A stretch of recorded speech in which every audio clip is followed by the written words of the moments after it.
Welcome to Qatar KickAround, the nightly wrap-up and discussion of the day's action in the 2022 World Cup. From the group stage to the final, our team is here, keeping you on top of the world's most watched sporting event. Brought to you by Westwood One Sports. Idaho, and welcome to the second day of quarterfinals, a.k.a. Matchday 19 of Qatar KickAround, our late afternoon, early evening wrap-up, recap, thingamajig of the action over there at the 2022 World Cup in Qatar. Hi, it's me, Peter. There's Andy. And way over there is the good Lars Severston. Greetings, Lars. Hello, everyone. How are you doing? Good. Very, very good. For the benefit of people streaming us, they can see the visuals. Today is the first day when I really feel my background and the actual outside of London matches up, because it is dark. There's frost on the ground. You know, like this is probably what it looks like outside that the place in Richmond that I have as my background. So is it good. Proper Christmas time in jolly old England? You know, I haven't been outside. I've been watching football all day, but I assume it is. So have you picked up yet, between the three of us, the hyperactivity level of the show today is way lower than it was yesterday? Yeah, yesterday was pretty intense. You say that. I mean, I'm obviously, England going out is one of those time-honored traditions. You know, it should have a name for it, really. Christmas? Tuesday in a World Cup? Exactly. Some St. George's Day, that's a little bit mean, isn't it? Tough. But it always happens, and, you know, it's always a big deal over in this country. People are furious and needing to directing their fury somewhere. So let's get through all of that. I'm looking forward to it. Okay, I want everybody listening to know we will take a minute to comment and reflect on the absolutely terrible news that we found out last night about the untimely death of Grant Wall. But because I believe in my heart he would prefer that we do this first, we will get to the football, and even before that, Professor Andy's World Cup Trivia, brought to you by Soccer 90. All right. So, and I brought my readers today, so I can Grant believed in monetizing things, so he would have loved this. All right. So, Morocco, as we know, became the first African team today to reach the semifinals of a World Cup. First ever in history. I believe you called it, Peter, by the way. Yes, we will discuss that later in the show. We'll do a summary of all the picks so far of the knockout round. So, but the question is, which other teams not from Europe or South America have reached the semifinals of a World Cup? Will you tell us how many teams there are? Or No. is that going to ruin the... Okay. Okay. So how many teams that are not African or Morocco, or not European or South American, have qualified for the semifinals? Yeah. Other than Morocco, what other countries, what other nations, not from Europe or South America, have qualified for the semifinals? I think I know this one. Okay. Or at least some of it.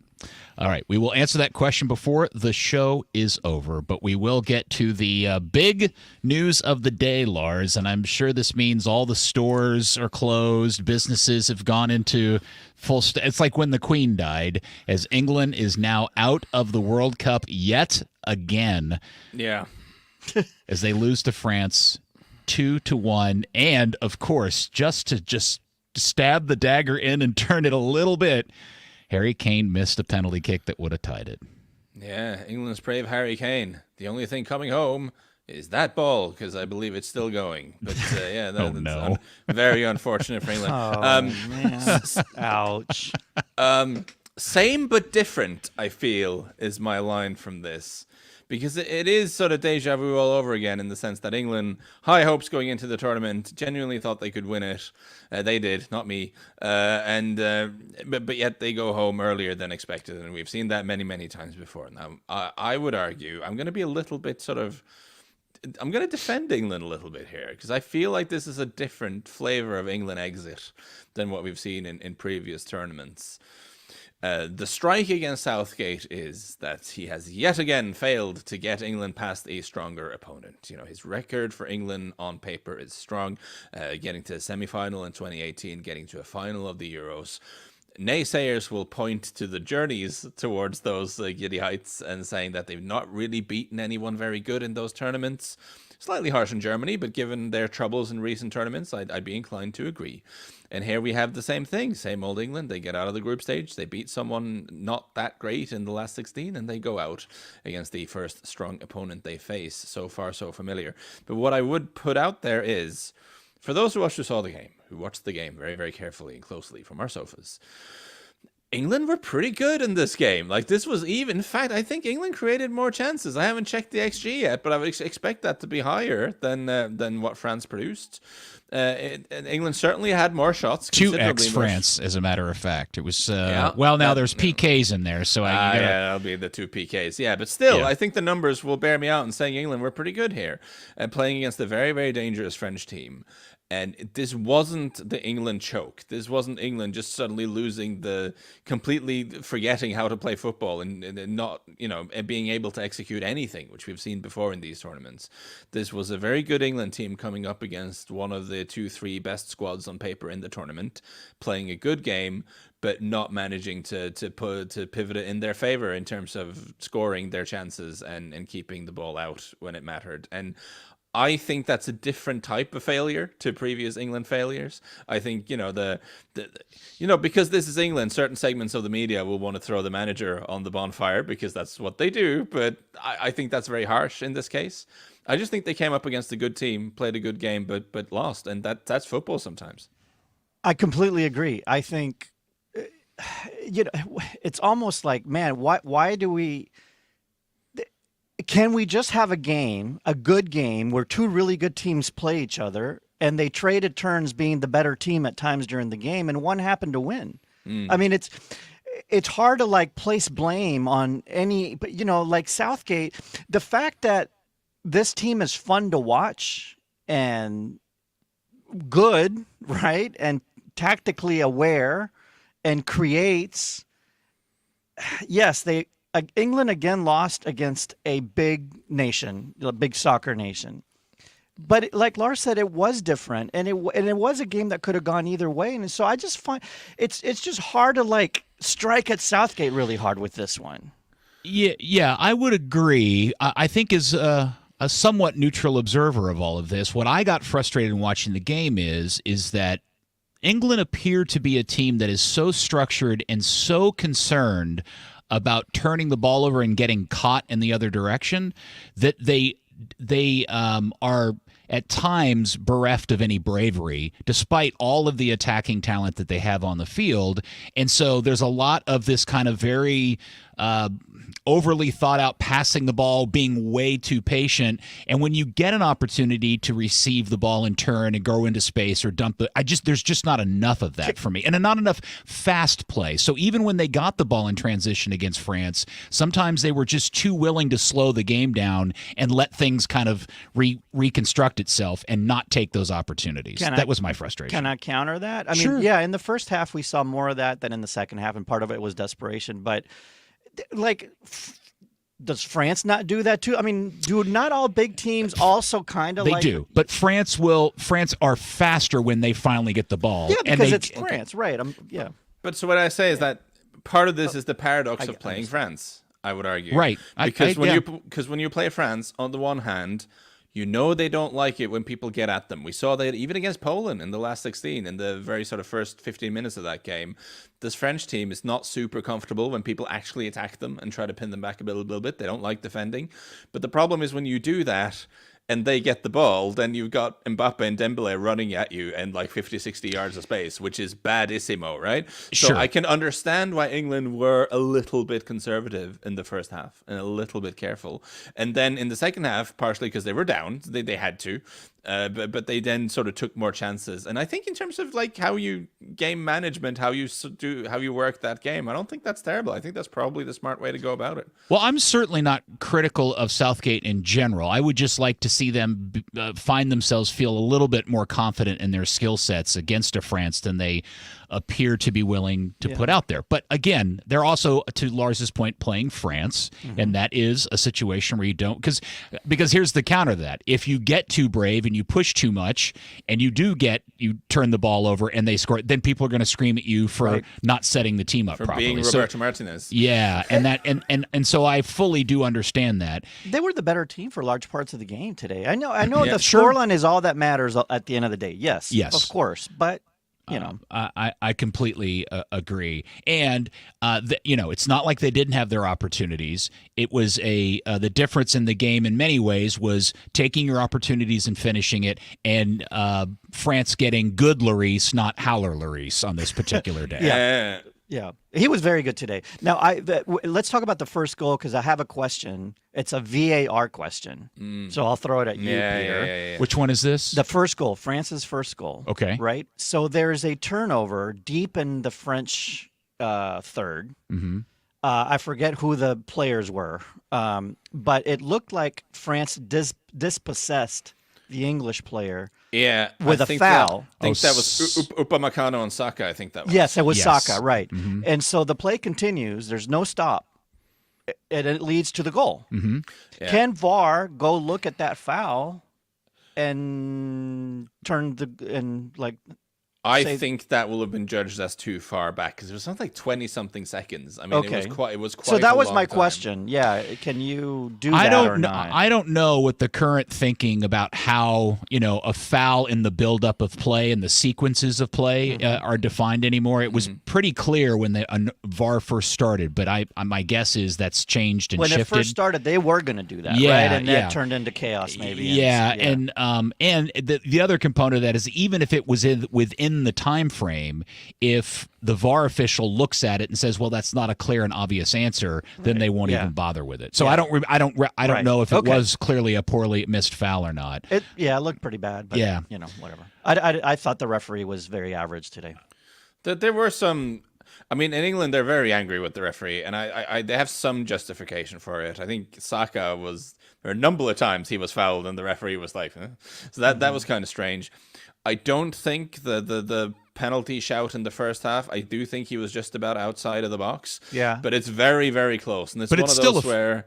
Yeah, but it's still a foul. It should have been a foul in a good area. It's still a foul he missed. And remember, he also missed the second PK foul. Which was very obvious. It was extremely obvious. And he tried, by the way, on that one, he tried really, really hard to not give that. Like, you could tell he was like, I really don't want to look at this. And you know what I'm saying. But on the first one, I just want to mention the replays. I've watched them a few times from a couple of different angles. So the foul, that becomes a refereeing thing. And maybe actually you guys might be even more on the rules than me, because I'm a little bit... So the moment of the foul for me is when his legs are kind of locked by Upamecano's leg being between his legs. I mean, that's what the moment of the foul is. That, to me, seems to happen just outside the box. But actually, Kane is running forward, and he has this kind of hunched way of running, so that I think parts of his torso might be over and inside the penalty area. Well, it's where the feet... It's where the feet are. Yes. And that seems to be just outside the box, yeah. But isn't there a rule... there is a continuation rule. Right. So if a guy is being grabbed and the grab starts outside the box and continues into the box, on a grab. Or a pull or obstruction of some sort. But if a contact foul happens outside the box and you fall into the box, it's not a penalty. Yeah. Which looks to me what happened there. Yeah. I mean, it's a bit of a messy situation, and I stand to be corrected, but that's how I saw it. Anyway. I think the referee was trying to let some things go, but in the course of trying to let play happen, he also let some pretty egregious contact fouls lapse. Now, the good part is I think by and large he did it pretty fairly both directions. Yeah, right. He was, he was average course, both ways. The great irony of this being, of course, normally this is what happens in the Premier League. The referees have been specifically instructed to ignore quite a lot of fouls, and the English are very happy and proud about that. But yet, of course, when it happens in the World Cup and it doesn't go their way, then there's frustration. Yeah, but some of those weren't like these little nicky-knack fouls that you let go. Some of them were pretty... I mean, Saka was fouled a couple... I think there were 3 on Saka that were like clearly fouls. Like, I'm not sure. And when it's the same player several times as well, you get extra frustrated, right? Yeah. It was interesting. They worked really hard to to contain Mbappe. And by and large, I think they did a fairly good job of that. And you know what? That's 9/10 of the battle against France. Yeah. And so I don't. The question I always come to in this situation, because this is what we were talking about yesterday, France isn't even playing at 100%, right? And the English have this, as an American, you look at that roster and you go, oh, are Lars, you about to tell me maybe this is 100% because maybe they lucked out and didn't have Pogba and didn't have Benzema? No, I think French injuries for manager of the tournament so far. Because the injuries have kind of forced Deschamps to play an 11 that he would never play, but that seems to work much better than the 11 I think he would have played. I did wonder, driving down here, I thought to myself, would a France that did have Pogba and Benzema and even Kanté, would they have gotten this far into the tournament? Right. I'm not convinced. I mean, we can never prove that one way or the other. But I'm so convinced that those absences have, and nothing against those players. They're great players. I just think it's kind of streamlined the hierarchy of the team, and everyone knows what their job is and what their role is.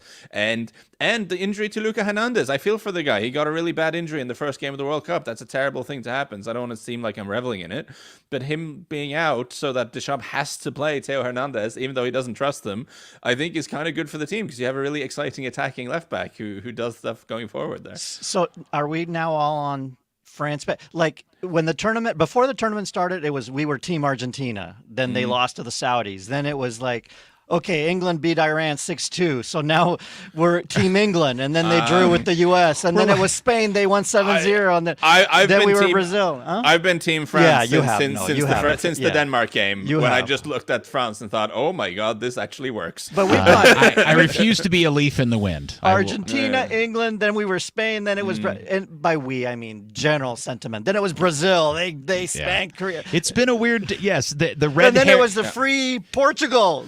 But to round it up a little bit, my point is that, like, I'm not saying here, being a flag-waving England fan, and I speak as someone who quite enjoys knocking the English because, they are a little bit full of themselves sometimes, and if you ever want to have some schadenfreude, you can go trawl through the English press and the things you find various things pundits have said. One of the tabloids had a projector put a thing up on a wall in Paris where there was Harry Kane is the real king. Oh yeah, some really embarrassing stuff and stuff like that makes you think, you've gone out.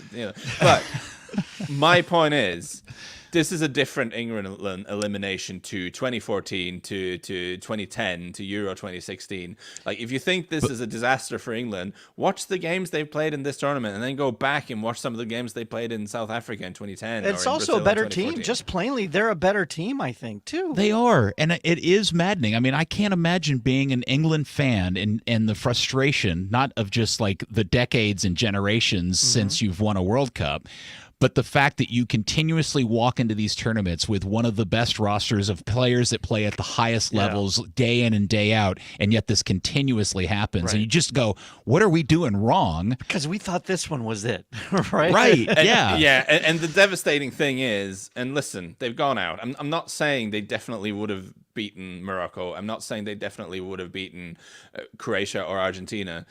But there's no team left in the tournament that you look at and think, oh my God, those guys are amazing. We can never beat those, right? And that has been the case in previous tournaments. Yes. So I'm saying, not getting ahead of myself, and I'm not trying to be an arrogant England-based person, but if they'd have gotten past France, I think they would have won the whole thing. And I did text that. Could be, though. I texted that to a friend, maybe just to make him feel even more nervous during the game. I think if they win this game, it's coming home. Yeah. Because I think there's no one that they would panic about. Well, if England got past France today, the confidence level in that squad would have gone absolutely through the roof. And if we can do that, we can do anything. Right. And so I do want to spend a couple minutes before we go to break just talking about the fact that this game really does come down to opportunities. France converted theirs. Yeah. Not only did England not convert their in the run of play chances, but Harry Kane only converted one of two penalty kicks, which were both good, ultimately fair given penalties. But this really is one of the weird subcontexts of this of this particular match, is the fact that Harry Kane had to take penalties against Lloris, right, a guy that he has been playing with and teammates with now for a decade. Probably practice against each other, right? Yes, and the tension between those two was palpable. So I have a question for Lars related to this. Not you're a Spurs fan, but this is more about the English national team. You know, Henderson takes them for Liverpool. And so I'm thinking, if Henderson takes that first one and then he's subbed out and there's a second one, then Kane takes it and he doesn't have to take a second one. But Henderson would never get the ball before Kane on the national team, right? I mean, it's a given. 100% it's Kane's ball, right? And Henderson hasn't taken many for Liverpool, has he? No, I don't think so. I can double check that. But, well, not recently. Listen, Harry Kane takes penalties for England. That's right. Yeah. It's just taking that second one. How did he get the second one so wrong, Lars? Yeah, and it's he didn't even. I mean, as you said, it's up in the seats, way up. That was just. Yeah, and it's almost like, again, we're going to be very careful with the sofa psychoanalysis here, but I feel like he almost doesn't trust himself fully because skying it like that, I mean, that's what happens when you try to just put your laces through it, when you decide to put a bit of extra force. Like, don't overcomplicate this, just hit it really hard away from the goalkeeper, right? And if you get it a millimeter wrong on the boot, then you sky it over. Whereas, you know, I've seen him take a lot of penalties where he just calmly puts it in a corner, and you know he has the shooting technique to do that. But it's almost like going for power feels safer, you know. No nonsense. Well, because it's the second. It was the second against. So that's kind of my question. Yeah. Was there ever a thought that if they got a second penalty kick, that somebody else take it? It's not like the histrionics between those two, all of it is just so rich in familiarity, and it just felt like in that moment, because you know when he took the first one, I was convinced he was going to blow it because he went to take it and then he stopped and completely went through he went through his entire routine again. His sock pull up and his shirt thing, and which is a whole weird. I'm trying to think who were on the pitch who would have taken it, because they'd taken Rashford. Was Rashford? Saka take him for Arsenal? But he'd gone off by then, hadn't he? He'd gone off by then. Let me just. I'm checking. Well, Rashford was on the field. Mount was on the field. Rashford was on the field. That could have been one. Rashford and Sterling. Yeah. It just, I mean, hindsight is 20/20, and I understand that your guy is your guy, and his track record of scoring penalties, I'm sure, is way better than Lloris's saving penalties. But for him, a friend of mine texted me this, and I completely agree with him. Can you imagine how long that is going to live in the brain of Harry Kane? Yeah, anybody that misses. Sterling, Rashford's penalty record is really good. I wasn't actually aware of this. He scored 15, missed 2 in his career. That's very, very strong. So, he was doing it great for my club until Bruno showed up, and then Cristiano showed up, and then he got shoved down, and then of course his form fell out, so that was part of another byproduct of it. But maybe he'd just come on. I mean, maybe being a little bit cold coming off the bench. When you have your all-time top scorer, you have your top scorer there. Yeah, I'm confusing Henderson for Milner. Milner, who also wasn't there. That's true. Milner wasn't there. Yeah, I'm just confusing the two. So this is another storyline though for England out on because of the penalties, right? I mean, there's a mental thing with that too. And speaking of their coach Southgate, he had to deal with that. Yeah, and this today in England, certainly the discussion is all about Southgate and his legacy. Will he stay? Will he not stay? What's happening there? And I would just listen. In 2018, that was for that group of players that I don't think they had a World Cup final in them. I think they did really well to get to the semis, and then you came up against a very classy Croatia team, and you'll remember this very well, Andy. They were outclassed in midfield in that day. There was just like the difference between Luka Modric and a young Jordan Henderson in that game was just brutal. They still took him to extra time, though. Yeah, and I think that when you look at the names in the squad list, like Dele Alli was in there, and was Danny Welbeck in the squad? He must have been. There was some weird guys in that group, and taking that. No offense, Mr. Welbeck. Yeah, taking that group of players to the semi-final of the World Cup is a fine achievement, I think. Then you get to the Euros, where you take it to penalty kicks in the final against Italy, and you have some guys miss penalties. And here again, you play a really good, even game against a superb French team that I think will win the tournament, and you go out. At least you don't take it to extra time because of a missed penalty. I think that's tough on Southgate. He's going to get slaughtered by the press, I'm sure, because that's what happens over here. But, there's only so much you can blame him for. And that, for me, isn't one of those things. France 2, England 1. England is out of the tournament. France moves on and now has to play the Moroccans. And how will England feel if Morocco beats France? Oy vey. Okay, let's take a break, and we will discuss the other big game of the day and really the most stunning news, Morocco and Portugal, next.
This is part 2 of the second day of the quarterfinals of Qatar KickAround. All right, I feel like we probably could spend an entire another segment talking about England-France. Yeah. But we shan't, because we got to move on to really the feel-good story of the tournament, my friends, which is it's the Moroccans. It's unbelievable. It's the craziest story. And, you know, I don't know how we want to kind of parse this thing out, but Morocco winning and advancing to the semifinal, the first African team ever to qualify for the semifinal of a World Cup, and beating Portugal today 1-0. I think we can start with this fact that it's not that it's a pretty legit advancement that they have going in the knockout rounds. The fact that you picked them. Mm-hmm. You know, it wasn't like a goof-off pick. No.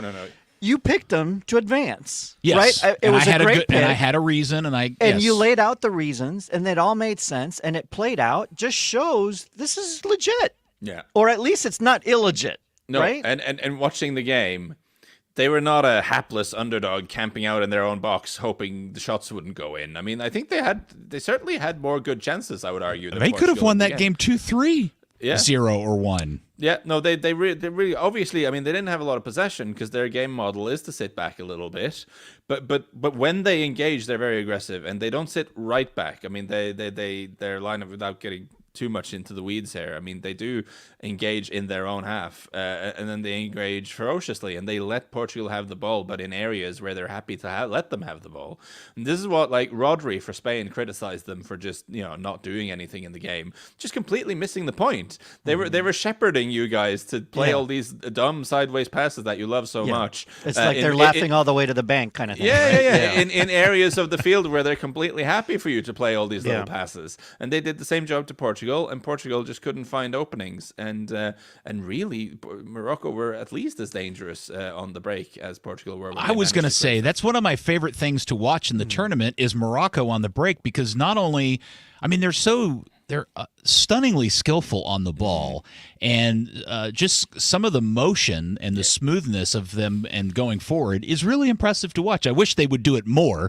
I know why they don't, but it's not like they're a one-trick pony. Hakimi and Boufal are two of the most skillful players in the tournament. You know, the two of them are absolutely delicious to watch. One is a little bit more effective than the other. My boy Boufal is slightly chaotic with his decision making, but he's an incredibly slick footballer.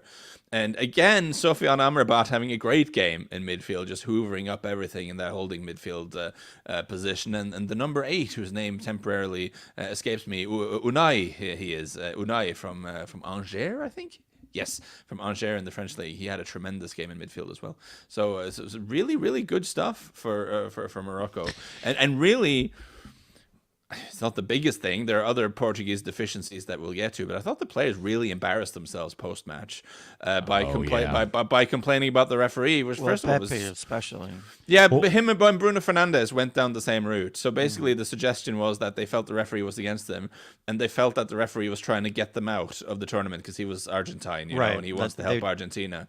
Which is like, you know what? If you'd been the better team, then I can see how you have that conspiracy theory. But you were well beaten by Morocco, so why would they want you out? You guys are bad. Like this is not a. Also, don't be a 12-year-old. Like, honestly, I'm sorry, that's very harsh on 12. There are many mature 12-year-olds out there who would have behaved much better than both Pepe and Bruno Fernandes did after the game here. Yeah, those are, I mean, I know it's all in the emotion and all of that stuff, and it's not fair for them to say those things, but what really is interesting about the way this game played out was we were already worried about Morocco and the two center backs. We talked about that, and they ended up playing with just one of their two starting backs, center backs, and then Saiss, his hamstring finally exploded, and so now they're playing with two backup center backs, and then somebody else critical had to come. I mean, by the time the game was largely in its last breaths. Portugal was struggling to create anything against Morocco's B team. Right. Yeah. Yeah, and we talk about how important center back pairings are, and especially if you're a team that relies on defense. And didn't skip a beat. And like that was, we said that. I mean, I think I mentioned it even in the preview pod that the Saiss Aguerd pairing at the back for Morocco is legit a good center half pairing. Like that's a proper sort of good tier nation center half pairing, really. And none of them were here for this game. Like I think I wrote in the chat group, like there's no way they can do this with both the center halves out. Or Surely is not. there? Or is there? Or is there? You know, it's one of those deals where we've all seen this in the course of watching this sport or any sport. Just sometimes a team is such a team and there's such a cohesive unit and they've got they're all on the same page. That's it right there. It supersedes talent and everything else. And the Portuguese are the type of team that tend to get in their own head, or those situations frustrate them so much that they just you can just see them kind of fall off as the game went on. That's a really good point. Sorry, Peter. I just want to say I completely echo that, and I would say that when you watch Portugal here, early in the second half, they already looked like there was 10 minutes to go in terms of like being stressed, of rushing things, of not allowing movements to develop properly. They looked really stressed and worried all the time, I thought. They all looked like they were sweating in their foreheads early in the game. So the other thing, this tournament, as we've discussed, not a lot of time to plan and prepare, especially Morocco, new coach, right?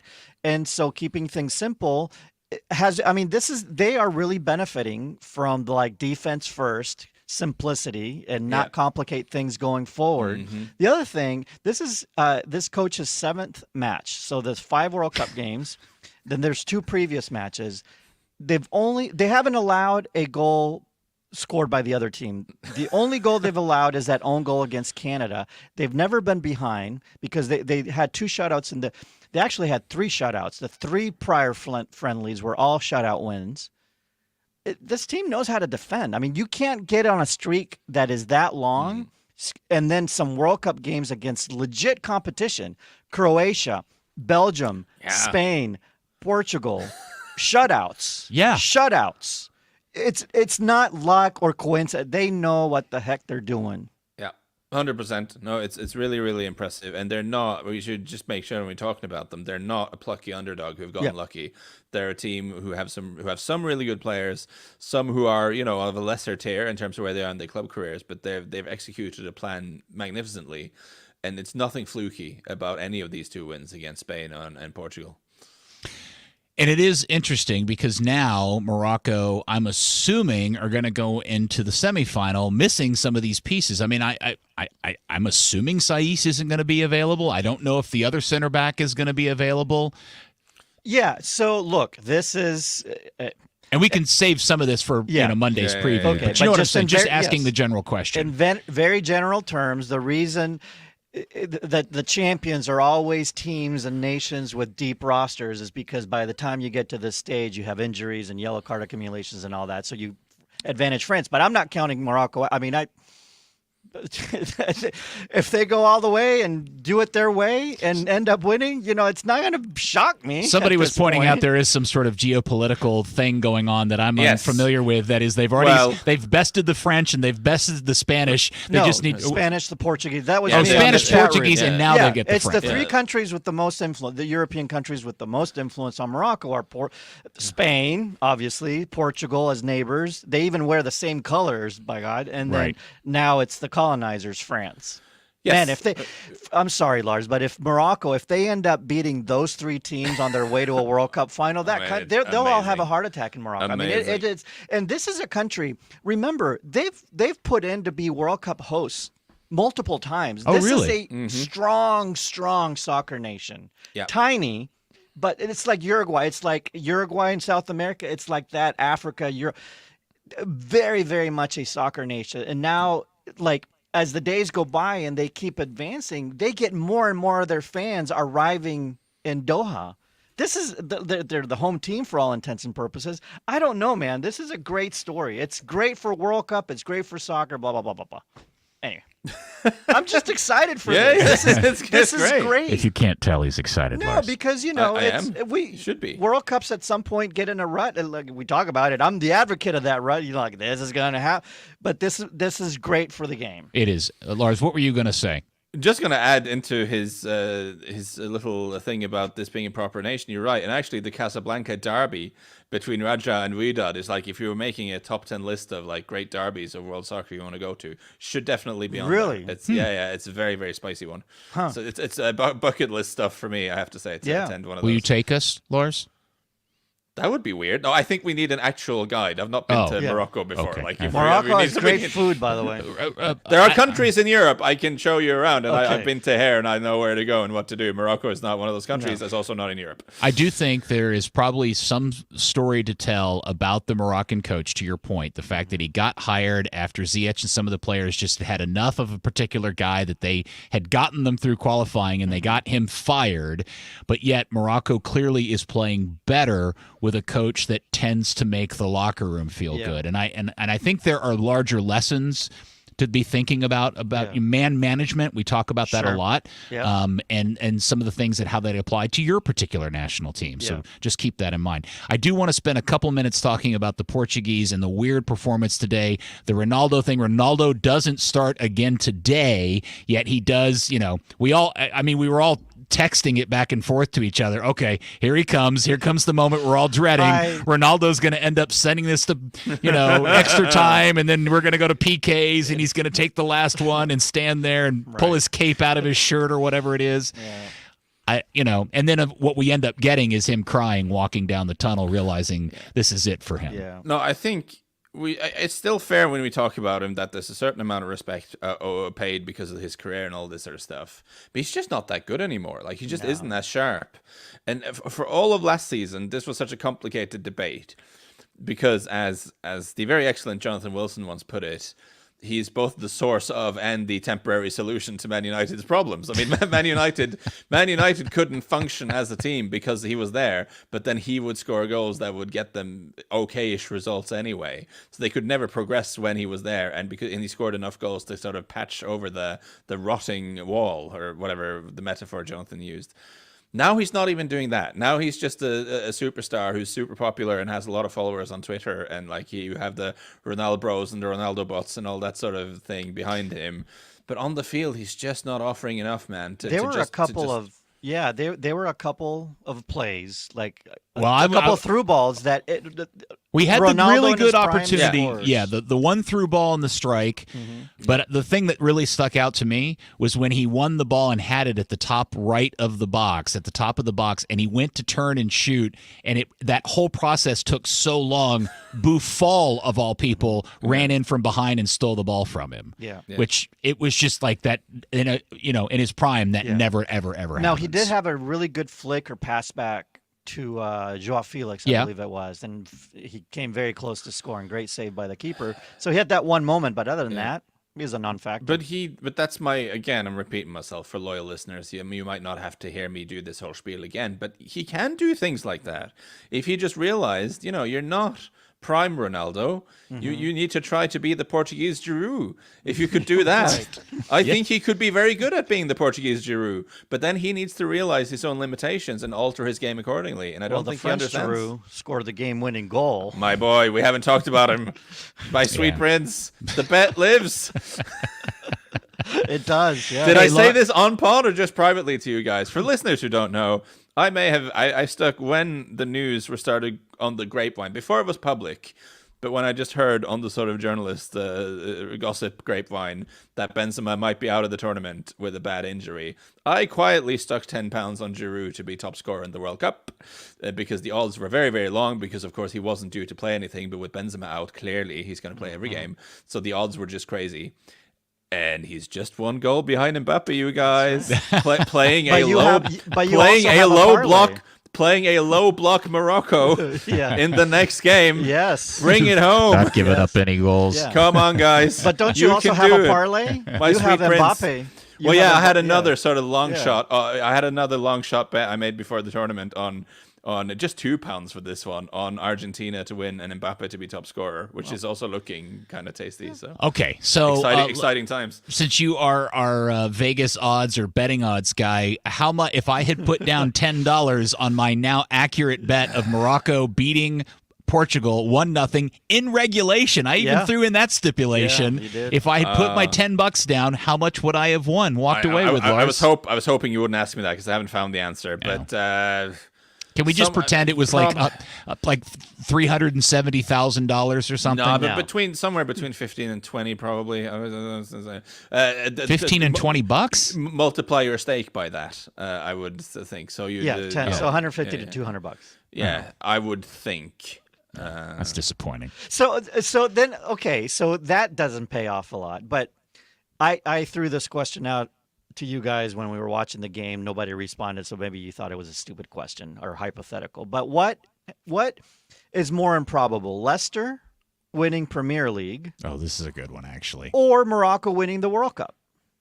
Well, I mean, I remember specifically that Leicester were 5,000 to 1 with one bookmaker, but I think, but that was such an industry-busting goof that I think they've kind of adjusted and stopped offering odds like that for things because that became really expensive for some of the bookmakers out there. Because there were fans who put money down, and made quite a lot of money off of that. I can check what Morocco were ahead of the tournament. That I can find out real quick if someone kills. My answer to the question is that Morocco winning the World Cup is less likely than Leicester winning the Premier League. You think that? Because Leicester, it has to be. It has to be. Leicester has to do it over a full season.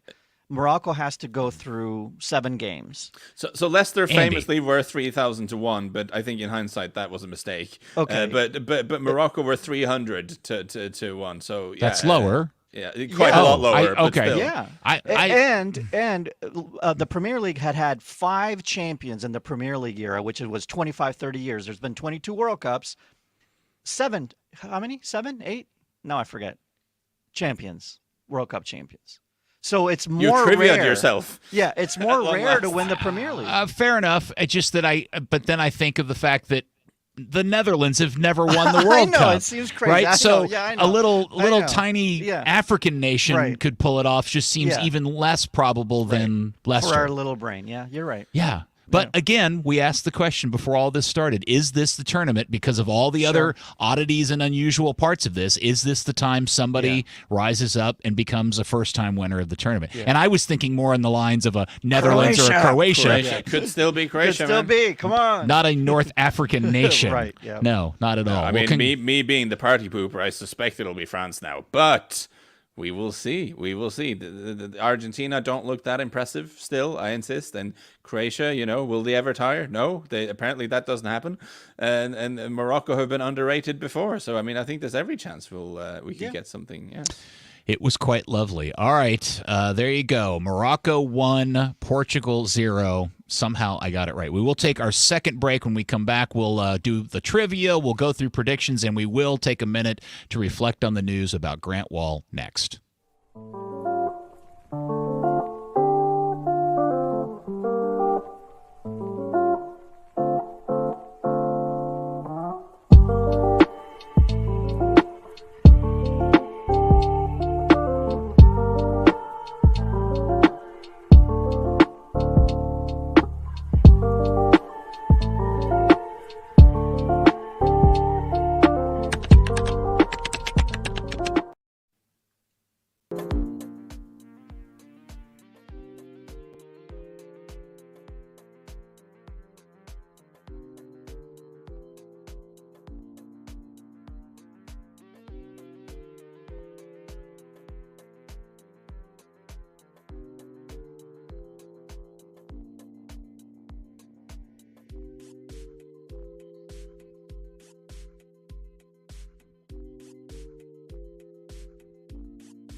Well, look here. We've arrived to part 3 of the second day of the quarterfinals, a.k.a. Matchday 19 of Qatar KickAround. A couple of things just to clean up here. First off, let's Andy, you want to walk us through where we are in terms of predictions? Yes. So, quick question. Just everybody can laugh at us. If somebody predicted, for example, that it went to PKs, just didn't predict the right team, is that kind of a partial point because it's actually a draw? Okay. Yes. We deserve bonus points. Okay. Right, Lars? Oh no! Have you kept track of all this nonsense? Yeah. So it didn't really happen. Lars, have you met my friend Andy Swift? Well, you told me go do this, so I said I don't have time, but then I did it anyway because he's that kind of guy. I don't think he does one of those weird computer baseball league things, so he's really into this. Yes. So, all right. In terms of overall predictions, just and knockout rounds. So there've been 12 games. Predicting, and we have 3 to go. So these aren't final standings. Okay. Not counting the third place game. Nobody can predict that. But in terms of predicting the team that would advance, Lars is leading with 7. And then Peter and I each have 6, but I get that partial 0.5 for that wrong PK call. You also called a PK game, but you got the team right, so you got a full point there. So 6.5. I don't get like an extra bonus for predicting Morocco over Portugal, and I feel like you should. Yeah, you're automatically the winner. This is just for fun now. No, honestly, that was I said it in our chat. Yes, predicting I know. You are automatically the winner of the predictions. If we do this for the next World Cup, or if we do or something similar, let's just agree on some good rules, and I think weighting it in favor of predicting underdogs is a good idea. Yeah. Okay. Fair. All right. All right. So Lars is winning the who advanced one 7, 6.5 for me, 6 for Peter. Now, though, when it comes to actual scores being predicted exactly right, I don't think I've done well here. That's where Peter has an advantage. Peter is on top of that one with 3. I have 2, so I'm smack in the middle of that one. And then Lars, you're at 1. So Lars is getting the team right. He's just getting the scores wrong. Peter is in last in terms of getting the team right, but he's nailing the scores whenever he picks the team. So if you add all the points up, who's in the lead? 9. You are with you get a point for predicting the score right. That should be half a point. Okay. Or should we do a whole point? I'm so confused. Anyway, we're all tied, basically, if you do that. We're all tied. All right. Very good. This is amazing audio content. It is. Sorry, guys. Lars, they love this stuff. I'm glad you're doing this, Andy, now that I know I'm in the lead with that. Yes, thing, right. I you were feel so better against about me it. saying it until, You would have taken a nap if you hadn't been in the lead. Okay. It's time for Professor Andy's World Cup Trivia, brought to you by Soccer 90. Go buy soccer stuff at soccer90.com. Morocco, first African team to reach the semifinals with their big win today. Name the other nations. I almost said the number. The other nations that have reached the semis that are not from Europe or South America. Bonus if you can name the World Cup. So I have one, and I don't know if there are more. Okay. Because it's South Korea, right? Right, that's one of them. We've talked about it, yes. South Korea 2002. Yes. But then I'm, Okay. I'll help. Hold on. Before you go, Peter, if you were a regular listener of our Saturday show, you might have heard the other answer, the other team. Right, Peter? Well, yes, because the other answer is the United States. Correct. The U.S. in 1930 got to the semis.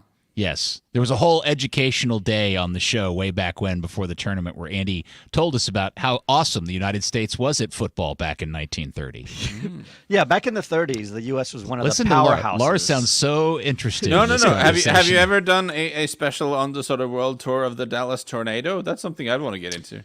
Well, there's a very good article written about that. I don't know. You probably read the article. There's also a book. A fantastic coffee table book. That I actually have. Well, Lars, I'm going to get one, and I'm going to have it sent to you. Because I just remember reading, it might have been I read an article about it thinking this is wild, and more should be made of it. Yes. They were all English guys, by the way, on that tour. So, yes, Peter, you're right. 1930, the U.S., 2002, South Korea, and now Morocco in 2022. One continent each has the CONCACAF has one. Africa won, Asia won. The rest have been Europe and South America. All Back right. to you. So I'm going to get to the part of the show that I was least looking forward to, but I feel like we have to, and we Least should. looking forward to because it's sad. Yes, Right. yes. Okay, make so that clear. So yesterday, Andy and I were doing the live radio show on the Ticket here in Dallas, which is completely, something we only do on there, and we were finishing up the show, and I got a text from a friend who was commenting about something on the show, and at the very end of the text threw in the, "Hey, is this Grant Wall thing for real?" ? And I was like, "What Grant Wall thing?" And I thought maybe they had said something, we had said something on the radio or whatever. And then, of course, lo and behold, we get off the air, we start looking at Twitter, and this was all within the 10 minutes after this news had started to break, and there wasn't a lot of this information. And so we were unable to comment about it on the air because we didn't know anything about it or if it was true or Yeah, and not. had to make sure that it wasn't Sure. just a rumor. Yeah. And what we had also seen was the harrowing video of his brother on Instagram making the claims that he made on there and everything, and it was like, wow, this is really weird. So, as we all know now, it has turned out to be true. Grant Wall passed away while he was attending the Netherlands-Argentina game. He was in the media section. He passed out in front of everybody. They took him to the hospital and they pronounced him dead. And then we've also subsequently learned, if you haven't read the articles for yourself, he had been complaining about not feeling well over the last few days. He had been to a clinic, told maybe he has bronchitis. Whatever happened between the clinic and him dying 3 days later is a grand mystery that I hope we find out someday. But it is a terrible story. He is, without question, the most popular and well-noted soccer journalist in the United States. You can probably pick one out for every region of the world, but for us, Grant was the leader in all of those categories for the sport. And being only the age of 48, which, by the way, I don't know if everybody knows this, he turned 48 2 days ago. It was his birthday on the 8th. So it's a terrible tragedy all the way across the deal. I get asked repeatedly today if I think there's anything in terms of foul play related to this. No, I don't feel that way about it. I think there's more to this story than I think we've heard, but I think that will come in the form of some sort of medical, documentation and revelation. But no, if you want me to answer the question, no, I don't think anybody had something done to him because he was wearing a rainbow shirt with a soccer ball on it. Right. Yeah, no. So, I agree with you. With Grant, all you had to do, like, we could talk about Grant, but all you have to do is read through social media to see what the people have written about him to get an idea of how he was thought of in the soccer community in the U.S. and the journalistic community as well, not just tied to soccer. He was a very kind man. Took a lot of time to help younger journalists and journalists to be and help them with their careers. Personally, I had, I knew Grant 20 years because I was obviously in the industry. He was always very kind to me. A personal note, and when I had just been promoted to general manager of the Dallas Burn, now FC Dallas, he came to a game that first season. We went to dinner. And then he subsequently wrote something very nice in Soccer America about me. So I will always be appreciative of that. No, I mean, it's at a personal level. I was a young GM, and for him to go out of his way to write something nice like that, you appreciate it. And, a lot of people, he touched a lot of people like that. So much respect for Grant and what he did. Yeah. Everybody will most certainly miss him. Lars, you didn't know him, did you? Well, I knew of him. I'd followed him on Twitter, and I had exchanged a few messages with him over the years, as you do, and really, my experience echoes what you see just scrolling social media, the various eulogies. What's very remarkable about him is that he seemed to just take time for everyone and people, that there was no need for him to take time out of his day to write fulsome replies to sort of younger and inexperienced journalists and constantly helping people in the business and just being inexplicably kind to everyone in a way that not all high-profile media people are. Let me tell you. And with some of that, with some people, it's just that when you get to a certain stage, you have a certain following, and you work for certain prestigious outlets. There are just demands on your time. That means it's not possible for you to like reply to things the way you would want to. But he always did seem to find the time, and for things that where he was nice to people where there were no obvious gain for him to be nice to them. Put it that way, and that's always a good measure of a person, I think. I was going to say, Lars, you weren't aware of this because obviously you aren't watching Fox coverage over in London. But today, I really, really felt for Rob Stone and Alexi and Landon in particular. A lot of people may not know this, but Landon was doing a podcast with Grant up until the start of the World Cup. Grant was there's something going on between Fox and Grant that has to do with Grant deciding not to participate in the coverage because he was writing critical things about the Qatari government, and they decided not to do that. And in the process, they told Landon he couldn't do the podcast anymore. And so everybody was very curious about how they would address this issue over the course of the day, and they did. And it was very. But again, let me just say this. I felt really bad for Rob, Landon, and Alexi, who all know Grant very, very well. Well, Rob got emotional on air. Yeah, I know, but I just think in the course of trying to do it over the course of the day must have been a miserable experience for John those guys. Strong, too. I don't know if you heard coming back from halftime, right before the whistle blew for halftime, they showed there was a picture of him in the press box, and John Strong wasn't expecting that shot to be shown. Oh. And he started to break down. He told Stewart to carry it for a little bit. Yeah. So, he touched a lot of lives. The other thing, too, is Grant lived in Argentina and was a big, big fan of the Argentinian national team. And it was that game. He was covering that game, the team he loved after the U.S., of course. So, I don't know if it's fitting, ironic, but, hey, he was there with one of his favorite national teams. Well, I will say, you always hear the saying, dying would be best if you could do it while you're doing something you loved, and that would 1,000% apply to Grant in this situation, right? Yep. So there you go. Rest in peace, Grant Walton. All right, Lars, thank you very much for your time tonight. We are off tomorrow. There's no football tomorrow, but we will do a semi-final preview, unless you're watching the championship, Lars. Are you back to watching the championship because they played today? Oh, No, I need a break. I need to make sure I still have a girlfriend. There you go. Good for you. So we will do a semi-final preview on Monday, so that'll be the next episode of Qatar KickAround. Again, thank you, Lars. Get some sleep. Anytime, guys. See you. Andy, thank you, sir. Appreciate you. Those watching the live stream, listening to the down, whatever, we love and adore you. Get stuck in, win your 50s. Talk to you on Monday.